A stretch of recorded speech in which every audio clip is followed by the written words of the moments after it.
Assalamualaikum warahmatullahi wabarakatuh. Perkenalkan, nama saya Revita Septriani. Saya dari kelas 4E, NPM saya 1966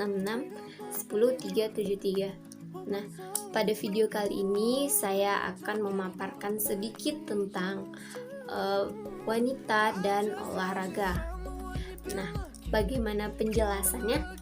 Pada video selanjutnya saya akan memaparkannya. Silahkan dicek. Nah, zaman emansipasi wanita seperti sekarang ini, wanita bebas mengekspresikan diri tanpa adanya batasan dari siapapun. Dalam berbagai bidang kehidupan wanita telah mampu memegang peranan yang penting, baik bidang politik, sosial budaya, bahkan olahraga. Bidang olahraga yang dulunya menjadi milik maskulinitas, sekarang perempuan sudah menjadi bagian dari dalamnya.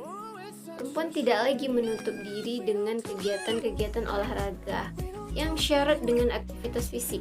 Tidak bisa dipungkiri, keikutsertaan wanita tidak sekedar sebagai partisipasi saja. Terbukti sudah banyak kompetisi yang bersifat profesional untuk olahraga perempuan, prestasi yang sudah ditorehkan pun tidak sembarangan.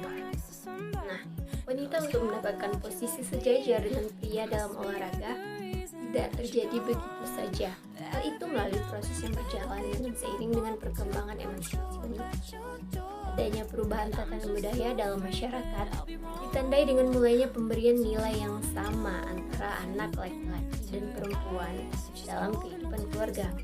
Olahraga bahkan dijadikan alat untuk menggelimir kekurangan yang selama ini dijadikan landasan perbedaan kemampuan fisik wanita dan olahraga seiring dengan berkembangnya zaman. Nah, semua manusia dapat melakukan aktivitas olahraga, baik perempuan maupun laki-laki. Tidak ada perbedaan gender di dalam olahraga, karena semua orang boleh berolahraga dengan kemauan yang dimiliki serta kebutuhan yang perlu tubuh manusia untuk menjaga kesehatan dan juga kebugarannya. Dalam olahraga sendiri, gender hanya digunakan untuk mengelompokkan perempuan dan laki-laki di golongan pertandingan yang berbeda seperti halnya sepak bola putri dan sepak bola putra. Yang berbeda turnamen serta peraturannya yang diberikan. Perbedaan ini tidak lain karena definisi gender di atasnya menekan bahwa perempuan dan laki-laki memiliki peran, sifat, dan tingkah laku yang berbeda. Nah, kesehatan merupakan hak setiap manusia. Artinya, baik laki-laki maupun wanita berhak untuk mendapatkan kesehatan. Salah satu cara untuk memelihara kesehatan yaitu dengan berolahraga. Itu artinya, laki-laki maupun wanita memiliki hak yang sama untuk melakukan olahraga. Terdapat perbedaan fisik antara wanita dan pria tampak jelas pada aspek anatomi, tetapi pada wanita. Lalu selanjutnya, hubungan olahraga dengan menstruasi dan hamil. Hubungan olahraga dengan siklus menstruasi terdapat berbagai pengaruh yang didapatkan dari berolahraga terhadap siklus menstruasi pada wanita. Pada dasarnya, melakukan aktivitas fisik saat menstruasi lebih bermanfaat daripada tidak berolahraga sama sekali. Olahraga bisa mengurangi rasa kram dan disminor yang sering dialami oleh wanita ketika hari pertama datang bulan.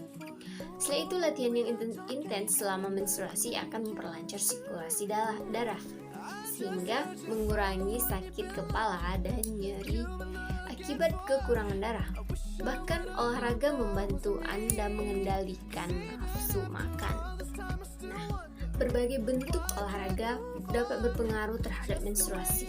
Contohnya yang pertama, terlalu sedikit olahraga. Jika Anda termasuk wanita yang jarang sekali berolahraga, biasanya siklus menstruasi akan terasa panjang dan cukup menyakitkan. Untuk itu, buatlah latihan rutin secara bertahap, terutama ketika sedang menstruasi. Mulai dari olahraga ringan seperti jalan cepat atau lari kecil, melakukan pekerjaan rumah tangga seperti menyapu, mengepel, atau mencuci baju. Lalu selanjutnya, fitness dengan intensitas sedang. Wanita yang tingkat latihannya termasuk fitness, Anda bisa tambahkan variasi latihan selama 45 menit sampai 1 jam setiap sesinya. dengan melakukannya lebih dari 3 kali seminggu, membuat tubuh lebih sehat dan siklus menstruasi dapat teratur. Lalu yang ketiga, terlalu banyak olahraga. Wanita yang terlalu sering biasanya siklus menstruasinya tertunda, apalagi jika tidak diikuti dengan asupan nutrisi yang cukup. Ketika kadar lemak tubuh di bawah 20%, siklus menstruasi Anda menjadi tidak teratur. Lalu yang kedua, hubungan olahraga dengan kehamilan. Terdapat perbedaan pengaruh terhadap olahraga terhadap kehamilan atau kesuburan seorang wanita. Perbedaan ini ada dari berat ringannya jenis olahraga yang dilakukan oleh seorang. Olahraga tidak bahaya bagi ibu maupun calon anak. Selama tidak ada larangan, tidak diperbolehkan berolahraga dari kandungan atau dokter. Berarti kondisi ibu dan calon bayi yang dikandungnya dalam keadaan normal. Jika latihan tersebut membuatnya kelelahan, maka intensitas atau durasinya perlu diturunkan. Jika ternyata gerakan-gerakan dalam latihan tersebut terlalu sulit untuk dilakukan, maka dapat diganti dengan latihan yang lain yang lebih sederhana. Beberapa olahraga yang dapat dipilih yaitu seperti jogging, jalan cepat, senam, atau renang, terutama renang gaya dada. Nah, begitulah sedikit pemaparan dari saya tentang wanita dan olahraga. Terima kasih sudah menonton. Wassalamualaikum warahmatullahi wabarakatuh.